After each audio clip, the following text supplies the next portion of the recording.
The early 1960s were a time in which domestic automakers were introducing a number of new, smaller, compact vehicles.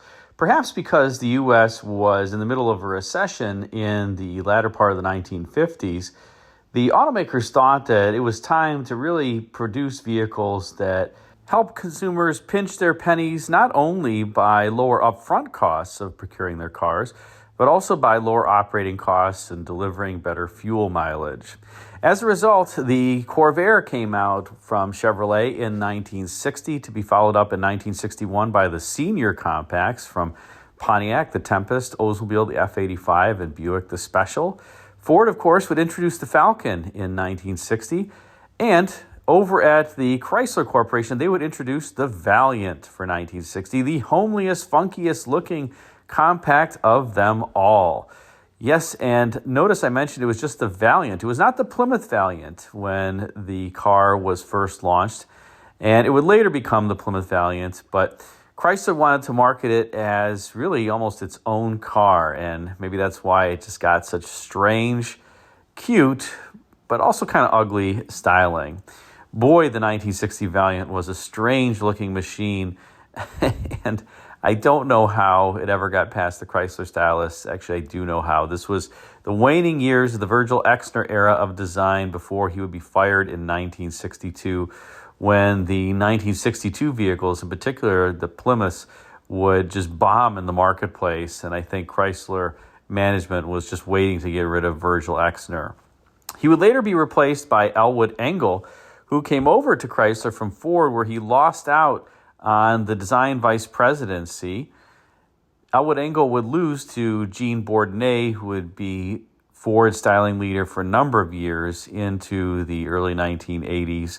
And he would kind of bring some of that Ford style to Chrysler, but in a different way. And today we're going to talk about the last year of the second generation Valiant. The first generation, that super homely Exner era car, went from 1960 to 1962. The second generation would begin in 1963, and 1966 would be its ultimate year. Now notice that by 1966, the Chrysler Corporation was branding the Valiant as a Plymouth. It's probably displaying Plymouth in block lettering up front, and then this Valiant-style logo underneath that was much bigger than the Plymouth block lettering. But they had kind of eschewed that philosophy that they wanted the Valiant to be a completely separate model, and they had merged it into the Plymouth lineup by this point and talked about it as such. This, by the way, will be a Plymouth Valiant 100, the absolute base car that we're going to take a look at. There was the Valiant 100. There was the Valiant 200. Ooh, a little bit more luxurious. Then there was even the Valiant Signet at the top of the line. The Signet was the luxurious economy car, as oxymoronic as that sounds. You could get your Valiant in four-door form, which is very common, as we're going to see here. This is a four-door. There was a two-door. There was a wagon. So there are various body styles. You can get your Valiant in many different flavors. There was even a convertible variant of the Valiant that was offered, but we'll talk a little bit more about that later and some of the visual differences between the 100, 200, and the Signet. We rotate around to the side view because that's where you can really see them most prevalently.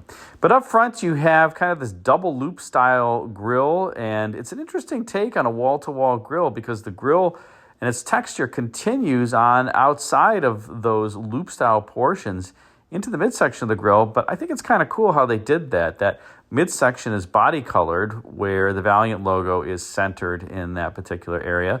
And then you have the bright work around the sides of that, flanking the round headlamps on either side. So kind of an interesting take on a wall-to-wall grille. I can't think of another car that really has something similar to that, where that texture continues on into a body-colored portion, but I think it works quite well.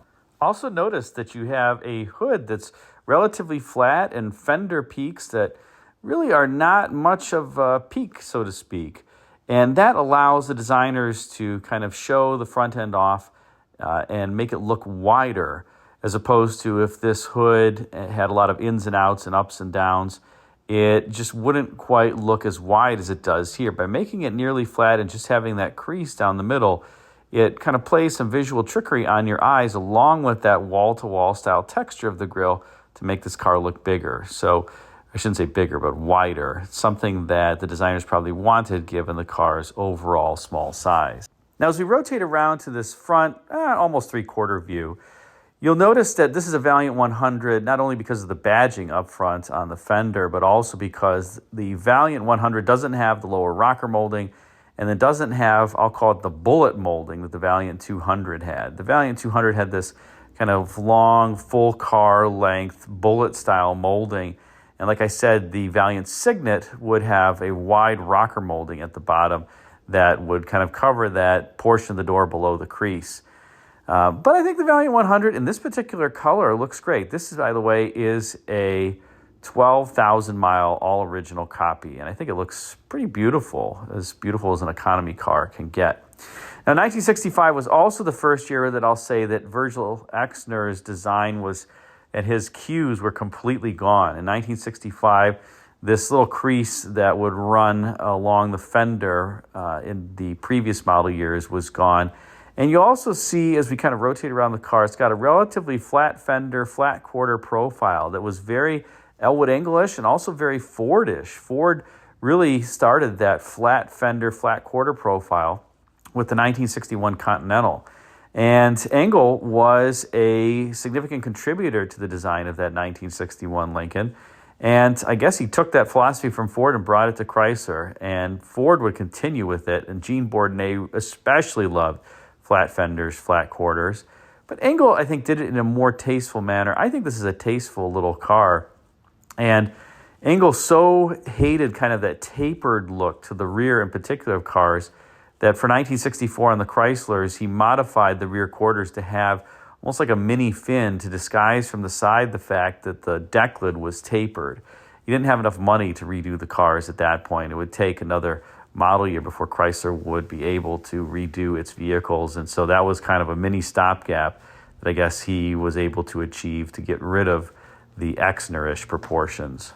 As we take a look at this side view, you can see what I was talking about with that flat fender, flat quarter profile. The deck lid does taper a little bit, but you have the quarter, at least visually in the side profile, appears to be pretty flat. Very chunky C-pillar here too, especially relative to the A-pillar. Very small A-pillar, very chunky C-pillar. Got to give you that look of privacy on your Valiant, I suppose. And interestingly, you've got the divider bar in the front for the vent window and for the back just to ensure that the glass can go all the way down given the door cut line. I will say it is interesting to notice that the tops of the doors, that line that's formed by the top of the doors and the drip rail kind of slopes downward as it goes rearward pretty dramatically, much more dramatically than the roof. The roof is relatively flat. I'm not quite sure why the designers wanted to do that. I would guess because if that rear door and the top of it were just flat, it would look just too flat overall, a little bit funny. I do have to say I really like the styling and the color of this car. In particular, how there's that crease that runs the entire length of the car up top. And you'll see as we rotate around to the rear three-quarter that there is a pretty distinct shoulder in between the glass plane and the outer edge of the door. So it gives the car a nice stance because you're shoving the glass plane inside the wheels and makes the car look like it's got a little bit wider stance overall. So the designers played a number of tricks with this car. We talked about the wall-to-wall grille up front, the shoulder that you're going to see shoving the glass planes inward. A lot of cars today have those glass planes inward, particularly the German cars, where it gives them a much better stance. The wheels are further outboard than the glass planes and just makes it look wider and more substantial. And here the designers are playing this trick on the Valiant, but at the same time, they're giving it a very tall upper so that you have lots of headroom, room for a hat, as a lot of the Chrysler executives would say during the time frame. And I think it works quite well. You also have some nicely sculpted wheel arches and this crease that runs the entire length of the body on the lower section that kind of ties the wheel arches together as well. I think it's a really handsomely styled economy car. And despite the fact that this car is really devoid of chrome, particularly because it's the Valiant 100 and not the Signet or the 200, I think in this dark kind of navy blue color, it looks really nice, even with the poverty caps. Thankfully, somebody's put white walls on here to dress it up a little bit. I wonder if this car came with those optional or if a buyer just added them later on.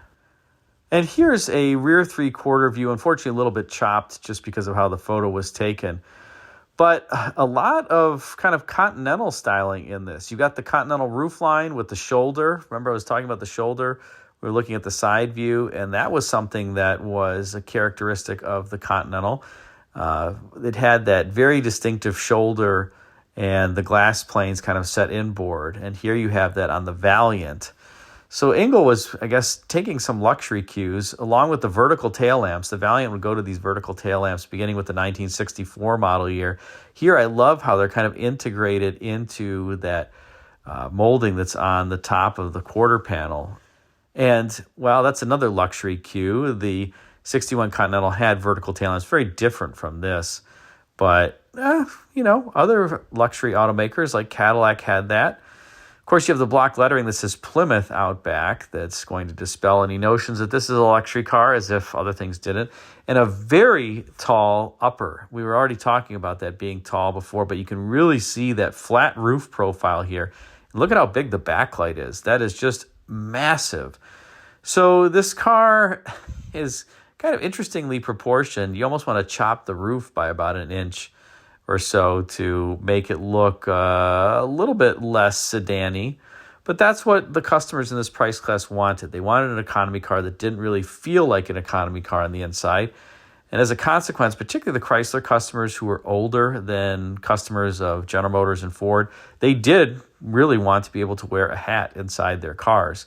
And so the roof lines in Chryslers were typically higher than those from GM and Ford for that reason. GM really didn't care whether or not you could wear a hat inside the vehicle, but Chrysler certainly did, and they thought that that was a differentiator for them. And you can see that in the roof line that you have here on the Valiant. Also notice how the deck lid is tapering, as I mentioned, but the quarter panel and the top of the quarter panel, along with that molding, is relatively flat. So from the back, you get this slimming effect of the deck lid tapering and helping really accentuate the car's width because the deck lid is so small in the vertical dimension. But from the side, you get that flat fender, flat quarter profile that I was talking about. And, like I said, a lot of very Elwood Engel 61 Continental cues even to this Valiant. And one more view here, just the dead-on rear, where you can see what I mentioned. Notice how much below the quarter panel, the peak of the quarter panel, the deck lid is. And it continues to go down with that taper. I love the block lettering spelling out Plymouth across the back. And overall, I think this rear end styling is extremely handsome. The bright work, just very tasteful. The taillights, very nicely done. I like how they're vertically oriented, and the reverse lights are integrated into the bottom section of the tail lamp as well. So a handsome rear to your economy car in the Valiant. Now, I did mention it's an economy car, so you do have a bit of an economy interior, or more than a bit. You just have the standard bench seats, although the cloth inserts here are relatively interesting. Kind of plain headliner, relatively plain door cards, and you can see, I think this one even has a rubber floor mat. It doesn't even have a carpeted floor. I guess that makes it easy to clean. Don't have to worry about carpet getting dirty. And this one does have a 3 on the tree. Notice the 3 pedals. And we'll see under hood it has the slant 6, the standard 170 cubic inch slant 6. You get 170 cubic inch slant 6, a 225 cubic inch slant 6, which interestingly, the only difference between those two was the stroke. The bore was the same. And then the highest option was 273 cubic inch V8, and there were 2 variants of that available, one topped by a 2-barrel carb, one topped by a 4-barrel carb. But more when we get to the under hood compartment. We'll discuss that in greater detail. Regardless, like I said, kind of a plain Jane interior, befitting the exterior, but, relatively handsome.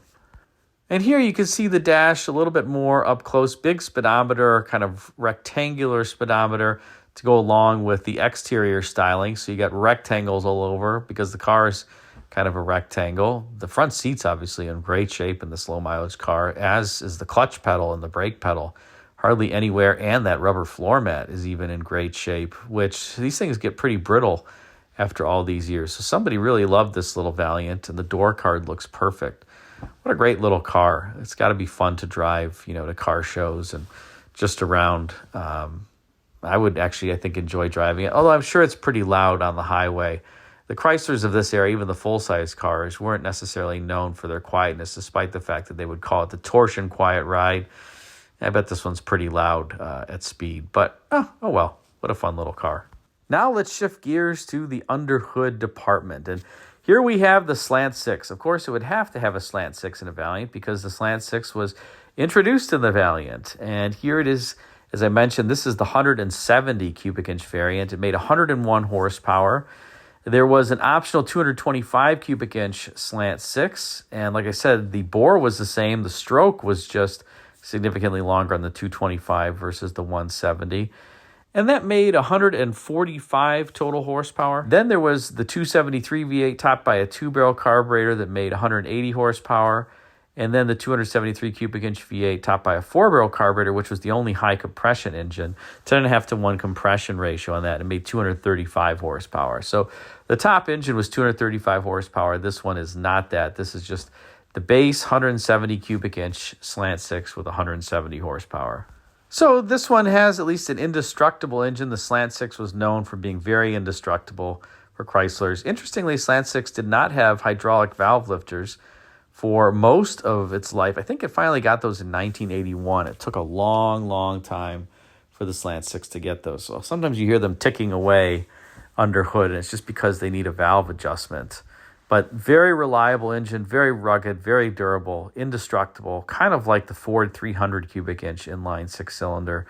The Slant 6 is Chrysler's analogous engine, and the leaning tower of no power, I guess I call it. It's not much horsepower, 101 gross horsepower. Probably net horsepower is 80, maybe 75. But, it was fine for the Valiant and just driving around. Although, we'd love that little 273 high-performance V8. That would be a sweet little engine in this car, particularly given how light it is. So what do you think of the Plymouth Valiant here, this little 1966 Valiant 100? Put a comment in the comment section and let me know. Thanks again for watching.